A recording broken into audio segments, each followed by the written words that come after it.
Groupe Pelou, l'immobilier bien plus encore présente. Sud Radio, Osez investir. Que faire de votre argent? Où le placer? Comment le faire fructifier? Surtout en cette période un petit peu troublée. Bonjour Thomas Binet. Bonjour Jean-Marie. Osez investir comme tous les dimanches sur Sud Radio. On parle de quoi aujourd'hui? On va commencer avec le conseil de la semaine, le délai de rétractation dans une vente immobilière. On va recevoir Saskia Fizel, qui est fondatrice de Virgile, pour parler accession à la propriété, principalement sur une cible un petit peu embêtée actuellement. Ce sont les primo-accédants. Voilà, ils ont beaucoup de mal.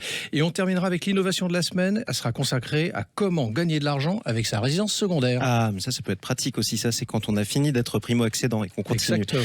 Quoi qu'il en soit, le conseil de la semaine, Thomas Binet, il porte sur le délai de rétractation lors d'une vente immobilière. J'ai combien de temps? Spoilez pas le sujet tout de suite, mais je vais vous l'expliquer quand même dans un instant. Alors, dans le cadre d'une vente, Jean-Marie, on s'est mis d'accord sur le prix, sur la chose, comme on dit en droit français.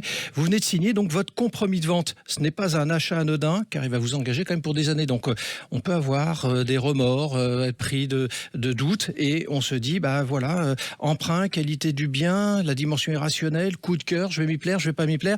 Vous avez un doute, et là, à ce moment-là, vous allez hésiter. Exactement. Alors justement, si on veut pas aller jusqu'à l'acte de vente définitif, arrêter donc cette vente, comment on s'y prend? Après la signature du compromis de vente, la loi a prévu un délai de rétractation de 10 jours permettant à l'acquéreur de revenir sur sa décision sans justifier et également sans avoir à dédommager le vendeur. Le dépôt de garantie devra lui être restitué en totalité dans un délai de... Et là, j'ai votre réponse, de 21 jours à compter du lendemain de la date de rétractation. Ça fait donc 3 semaines comptées, 3 semaines pile poil. Quoi qu'il en soit, comment on doit notifier au vendeur la décision d'arrêter les frais? Vous pouvez remettre une lettre en main propre, mais moi, je vais vous préconiser quand même de privilégier la lettre recommandée avec accusé de réception, c'est toujours plus sûr. Caché de la poste, faisant foi, Absolument. Je présume. Est-ce qu'il y a un point de vigilance dans cette démarche de rétractation? Oui, il faut savoir, dans ce délai de rétractation, il ne peut débuter qu'à partir du moment où le vendeur vous a transmis l'ensemble des pièces obligatoires dans le cadre de la vente, à savoir le titre de propriété, les avis de taxes, les documents attestant que les travaux modificatifs ont été effectués sur le bien, les procès-verbaux des assemblées dans le cadre de la copropriété et le dossier de diagnostic. Dernier conseil quand même important, ayez toujours recours à des professionnels. Le notaire va vous conseiller quand même très bien dans ses approches. En d'autres termes, ne faites pas ça chez vous, évidemment. Exactement. On s'occupe de tout le monde dans Osez investir aujourd'hui. Ceux qui ne veulent plus acheter, dans quelques minutes, ceux qui veulent encore acheter et faire de l'argent avec, et maintenant ceux qui veulent acheter pour la première fois de leur vie. On accueille votre invité, Thomas. Saskia Fizel, bonjour à vous. Bonjour. Vous êtes cofondatrice de Virgile. Vous financez les jeunes actifs qui souhaitent acquérir un logement à travers un apport en capital et un accompagnement dans leur parcours d'acquisition. Vous êtes l'invité de Thomas Binet.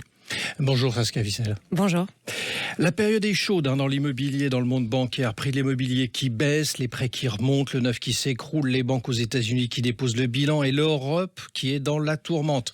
Ça donne envie. On a connu de fait des périodes plus réjouissantes. Saskia Fizel, pour un primo-accédant aujourd'hui, comment peut-il faire face à une acquisition très simplement? Et après on parlera de votre modèle. Bien sûr.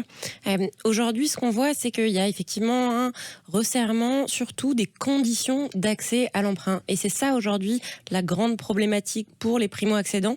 On a des taux d'intérêt au niveau des crédits immobiliers qui ont presque doublé en un an. Un doublement des taux d'intérêt, quand on passe de 1,5% sur 25 ans à plus de 3%, ça correspond à une baisse de pouvoir d'achat de 20%. 20% de capacité d'emprunt en moins, c'est 20% de capacité de financement en moins, puisque les primo-accédants, par définition, empruntent, et ça se répercute sur leur capacité à justement aller chercher les biens dans lesquels ils veulent habiter. Et donc ça, c'est une vraie difficulté supplémentaire qui pèse très spécifiquement sur les jeunes actifs. Alors vous êtes créé en 2019, vous avez participé au financement de plus de 50 millions d'euros de transactions immobilières à Paris dans la première couronne parisienne. Alors en quoi consiste justement la solution que vous apportez à ces primo-accédants dans le contexte que vous venez d'évoquer? Alors la mission de Virgile, c'est de rétablir l'égalité face à l'accès à la propriété. Et comment on le fait? En fait, on complète où on se substitue à l'apport familial en co-investissant jusqu'à 100 000 euros d'apport aux côtés des jeunes actifs. On va compléter leur financement et on va les accompagner sur tout le parcours. On est des associés et on va en fait s'assurer que chacune des étapes leur permet d'accéder à l'appartement dans lequel ils veulent vraiment vivre. Donc on est vraiment une aide à la propriété. Donc c'est un principe d'indivision très clairement. Vous êtes couché dans le titre de propriété, vous apportez donc jusqu'à 100 000 euros ou 20%, je crois que c'est ça. C'est jusqu'à jusqu'à 20% maximum. En moyenne, on est autour de 10%. Et donc, vous aidez et vous remplacez quelque part l'apport que ces primo-accédants n'auraient pas. Soit on complète. C'est une façon de faire. Voilà. Exactement. Soit on complète s'il y a déjà un petit apport, soit on remplace la forme familiale. Pour ceux qui n'en ont pas, on a tendance à dire que on peut être la troisième personne du couple aussi quand c'est un couple qui achète. Alors on peut se dire c'est génial, c'est parfait. Est-ce qu'il y a quelque chose que les gens doivent savoir? Parce que c'est un modèle quand même assez nouveau. On n'en entend pas beaucoup parler. Je ne pense pas que vous soyez beaucoup à proposer ça. C'est aussi pour ça qu'on vous reçoit ce matin, parce que j'ai trouvé intéressant de proposer quelque chose de nouveau pour ces primo-accédants qui se retrouvent frappés par ces difficultés. Qu'est-ce qu'ils doivent savoir quand ils vont dans un modèle de cette nature? Déjà, il y a une première chose à savoir, et elle concerne pas seulement Virgile, elle concerne les jeunes actifs qui souhaitent devenir propriétaires. C'est aujourd'hui, on se pose beaucoup la question de ok, mais en fait, si ça devient plus difficile de devenir propriétaire, pourquoi le faire? Est-ce que finalement, il ne vaudrait pas mieux rester locataire? Et c'est là où nous, on a une mission importante, c'est de rappeler que ce n'est pas équivalent à mensualité égale entre être propriétaire et être locataire. Vous avez dans un cas une mensualité qui va à votre bailleur et dans un autre cas, la construction de votre patrimoine personnel. Et si vous regardez un exemple basique de un loyer à Paris autour de 2 000 €, si vous faites ça, ce calcul sur 5 ans, en fait, vous aurez 2 000 € de mensualité qui vont se transformer en 125 000 € que vous aurez donné à votre bailleur, alors que si vous étiez devenu propriétaire, vous les auriez quelque part rendus à vous-même. Et pourtant, le constat, c'est que les gens restent locataires, parce qu'ils justement, ils ne peuvent pas acquérir. Ils restent locataires malgré eux, mais ils sont très nombreux à vouloir en sortir. Et donc, nous, ce qu'on voit, c'est qu'on n'a jamais eu autant de demandes. Et on a vraiment, en fait, une conscience assez forte chez ces primo-accédants, chez ces jeunes actifs, que le loyer peut être un esclavage et que devenir propriétaire, pour eux, c'est la première pierre de leur indépendance financière. Et ça, c'est le premier point super important. Et donc, nous, comment on les accompagne?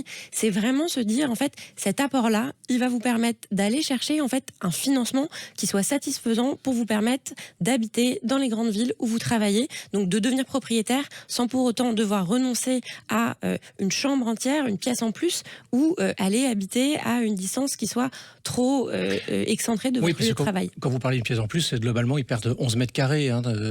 Exactement. C'est ça? Exactement. Ouais. On a sorti la deuxième édition de notre indice sur justement ce que un primo-accédant peut s'offrir en termes de mensualité, à mensualité égale, en termes de location ou en termes d'achat.